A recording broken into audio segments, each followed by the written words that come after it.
Salut, c'est Maxime, j'espère que tu vas bien. Bon, je vais pas te le cacher, mais l'heure est grave. Le krach boursier est à nos portes et il pourrait arriver avant la fin de l'année. Je t'explique ça dans le prochain graphique. Alors, les deux graphiques que tu vois à l'écran actuellement, en fait, ils correspondent au rendement des bons de trésor américains à 2 ans et 10 ans.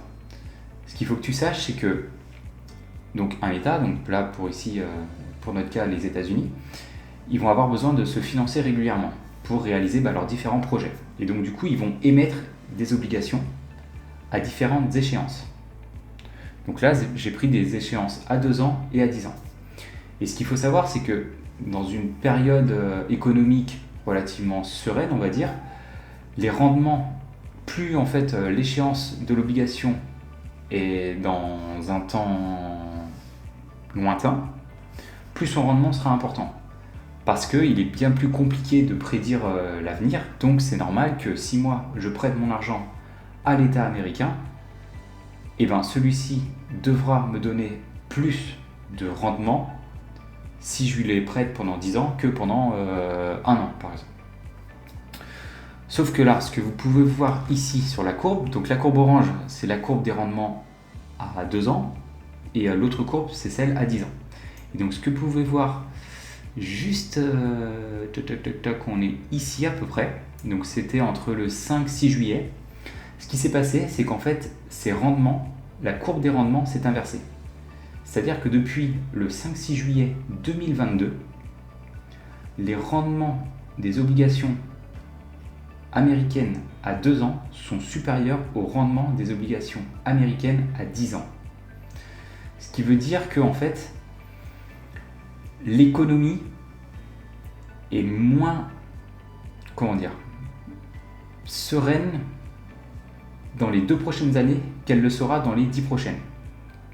Pourquoi ? Tout simplement parce qu'en fait, on craint une récession au cours des 2 prochaines années.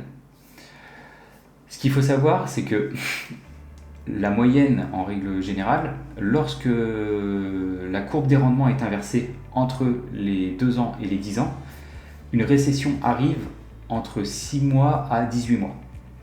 Donc là, on était en juillet 2022. Donc déjà, ça fait plus d'1 an que ça s'est passé. Et donc, il resterait 2 mois pour arriver à l'échéance des 18 mois. Ce que je vais te montrer aussi, c'est les différents indicateurs, dont un des plus connus qui a été créé par Warren Buffett, un des meilleurs investisseurs actuels. En fait, cet indicateur, qu'est-ce qu'il fait ? Il prend actuellement l'ensemble du marché action américain et il le divise par le PIB américain. Et donc du coup, avec ce ratio, ça va donner un certain nombre et il va pouvoir estimer si oui ou non, actuellement, le marché action américain est surévalué. Comme on peut le voir ici, là, donc au 31 octobre 2023, ce ratio était de 160%. Et donc, ils ont tracé différentes lignes et on voit qu'actuellement, ce ratio, on est toujours en surévaluation, même si on a baissé par rapport à 2021, on est toujours ici en surévaluation du marché action américain. Et comme on peut le voir, par rapport aux années 2000, on est même passé au-dessus. Et regardez par exemple, pendant les années 2000, ce qui s'est passé. La grosse bulle Internet, donc des dot-com, et ensuite l'effondrement des marchés pour redescendre à des niveaux de valorisation intéressants. Et donc là, c'est peut-être ce qui pourrait se passer. L'autre indicateur que je vais vous montrer, c'est le PER sur 10 ans. Donc c'est le ratio de Shiller. En fait, qu'est-ce qu'il fait ? Il va prendre le PER des 10 dernières années où ils vont faire la moyenne corrigée de l'inflation.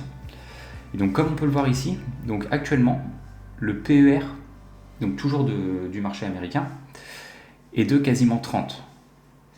Ce qui est égal au PER maximal atteint en 1929 lors du krach, avant le krach du jeudi noir.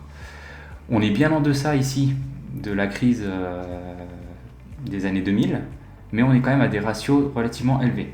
Ce qu'il faut savoir, c'est que la moyenne est pour elle de 17 environ sur ce ratio. Donc du coup, ça fait quand même beaucoup d'indicateurs. Entre les rendements ici US à 2 ans et 10 ans qui sont actuellement inversés, qui prédisent généralement une récession dans les 6 à 18 mois, plus des marchés actions relativement surévalués, et bien tout ceci, si une récession se produit, va entraîner quoi? S'il y a récession, il y aura forcément du coup moins de, moins d'argent généré par les différentes entreprises, avec en plus des niveaux de valorisation excessifs pour les marchés US actions, ça entraînera probablement un crack, un crack boursier.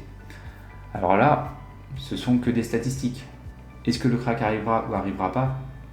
Je n'en sais rien et personne n'en sait quelque chose. Ce qu'il faut savoir, c'est juste que on ne peut pas prédire l'avenir, on peut juste faire des suppositions.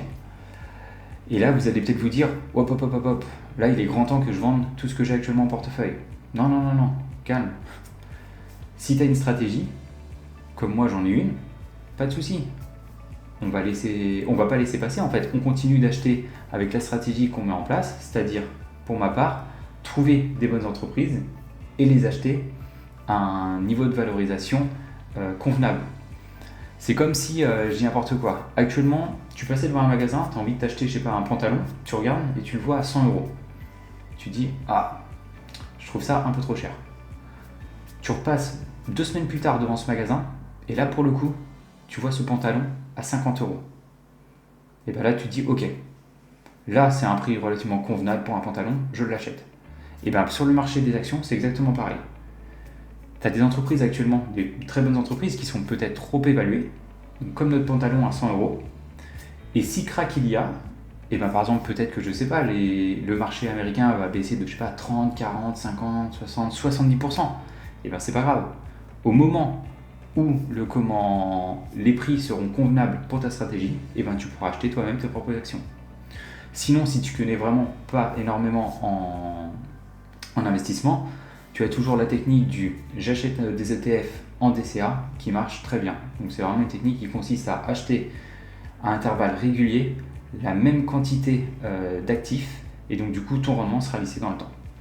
Donc voilà, donc c'était vraiment pas une vidéo qui est censée te faire peur, c'est vraiment pour te montrer que oui, peut-être qu'il y aura un crack boursier, peut-être qu'il n'y en aura pas, mais dans tous les cas, il faut que tu aies une stratégie lorsque tu investis sur les marchés.